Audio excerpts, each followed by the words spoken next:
Really struggle with body image issues, and I used to hate my appearance and not be very confident in my appearance. And a big part of it is that I was bullied for most of my life, or harassed or told that I was ugly for like years by various different people, by strangers and by people I knew. While also simultaneously, while I was being told that I'm some freakishly ugly abomination, was also being sexually abused and sexually harassed for a significant portion of my life, some of which was blocked out from my memory, some of which I remembered later in life, and some of which I had memory access to. As someone who has dissociative identity disorder, where memory issue is a symptom of my disability, because dissociative amnesia is a symptom of this disability. So I felt very insecure in myself and very bad in myself because I was dealing with that, and then I was also dealing with being an LGBT person who was in the closet um, for most of my life. And I was raised as a girl, but I live as a man, and I identify my sense of gender as gender fluid or gender fluid trans man.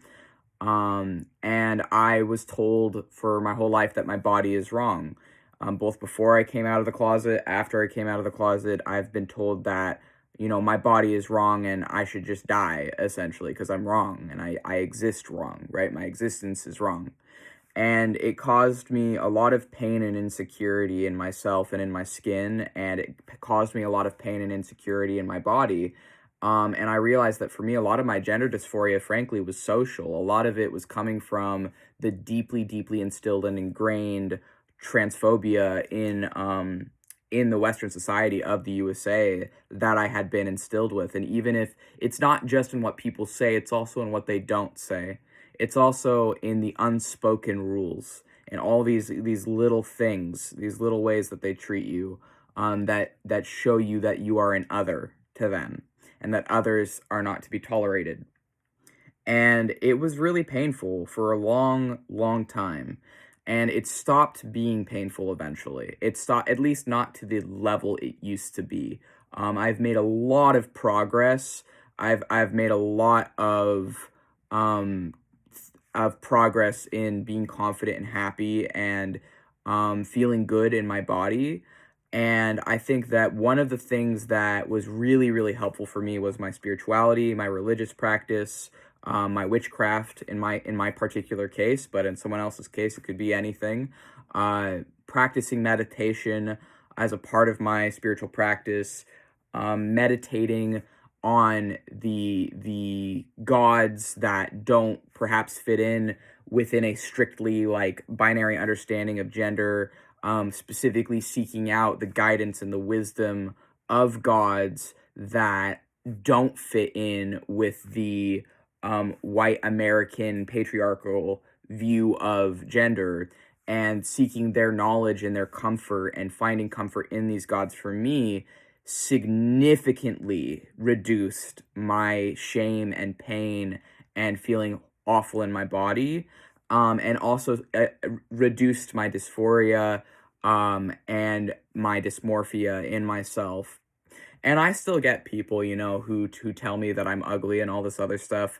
I don't personally believe I am ugly, though.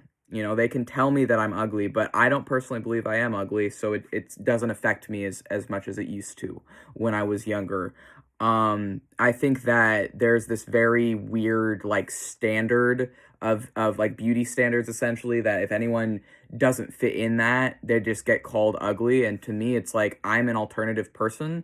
I listen to goth music, metal music. I also listen to Insane Clown Posse, rap music. Like, I listen to alternative music. I try to present myself as alternative, even if I don't maybe look like what people think of when they think of like goth or punk or metal or juggalo. I still consider myself all of those things. So it's like I'm gonna be doing what makes me feel good, and I believe that you shouldn't like be trying to, or not that you shouldn't be trying to, but you don't have to be pretty or conventionally attractive when you're alternative, because part of the whole fucking point of being alternative is being counterculture. It's going against norms. It's breaking rules. It's going against what people want people to look like. Like have long hair as a trans man, and I texture my hair through braiding it, and I wear my hair a certain way that some people see as ugly, but it's like, this is how I like having my hair right now, and that could change in the future. I might dye it, I might cut it, I might, do other things to it, but right now this is how I like my hair. And so someone else could tell me, "Oh, your hair looks ugly, your hair looks oily, your hair looks ratty, whatever." But it's like, I like having my hair this way, at least for now. I shaved the sides of it and the back of it, but like a lot of, like I want to be myself. Ultimately, I'm holding my this is a dolphin. I want to be myself, and I think that there's just this like really toxic, I don't know, mindset where like they expect you all to just stay 17 forever. Like these people online, they act like you're just supposed to look 17 forever. And I look significantly worse at 17 than I do now at nearly 26, in my opinion. But I was also fucking miserable as a teenager. This whole idea that, oh, childhood and teen years is supposed to be the best years of your life. It's like, that's only said by people that peaked in high school. That's said by people, if childhood and teen years was the best years of your life, I'm suspicious of those people, because what the fuck are they doing now? Like, what do you mean? I don't know. I mean, maybe that's, I don't know. It's a red flag to me personally, because like for me, like childhood, like schooling and teen years was fucking hell. It was hell on earth. It was like I am so thankful to be done with all of that as a multiply disabled queer person who was in the closet. Like, I'm so fucking thankful. I will never have to go back to any of that shit. And college is a whole other thing, because I dropped out of community college due to like reasons I'm not going to go into here, but like it was COVID.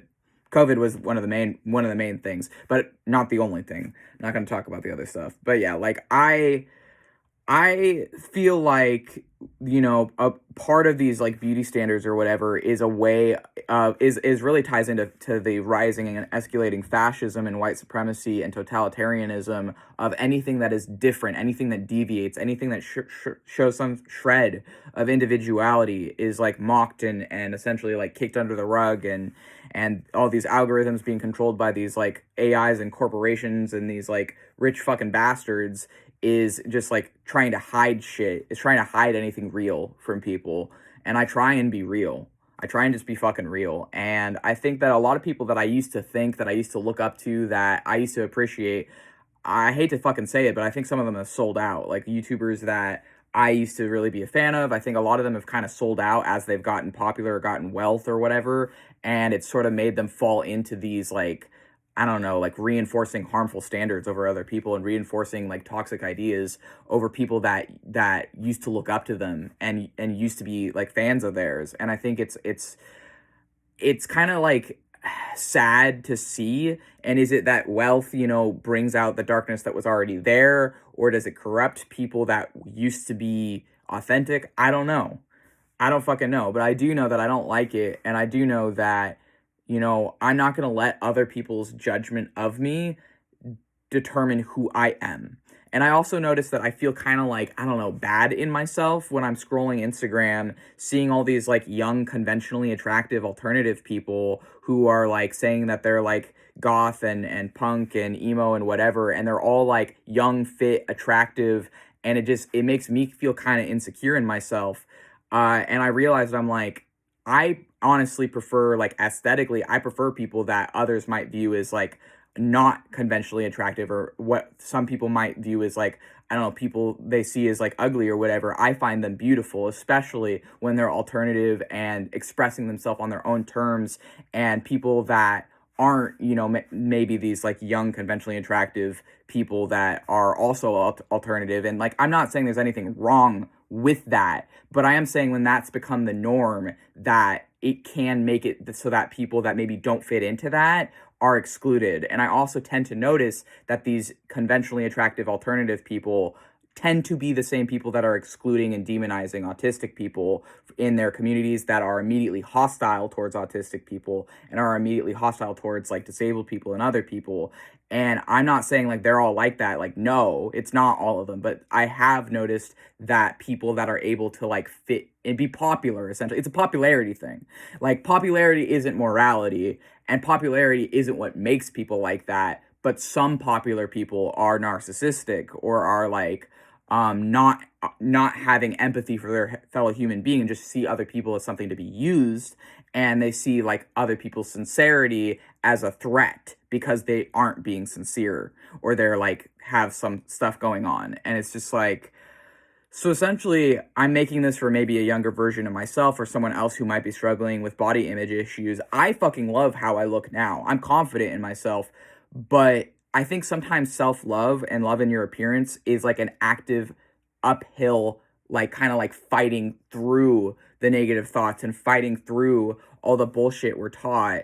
And it can take a lot of work. It wasn't easy. It wasn't done in a day. I didn't just wake up one day and be like, okay, well, I love myself now and I love my appearance. No, it took like months and months and months of work because of like my own history of abuse and the things that I've been through. It took a lot to reach a point where I love myself and I love my appearance. But I just want you to know like that it is possible. It is possible to, despite bullying, harassment, vitriol, or whatever conditioning or whatever programming from other people that you faced, and whatever programming is repeating in your head from that, it is possible to reach a state where you love yourself and you love your appearance no matter what anyone else thinks. It's possible, and I believe in you.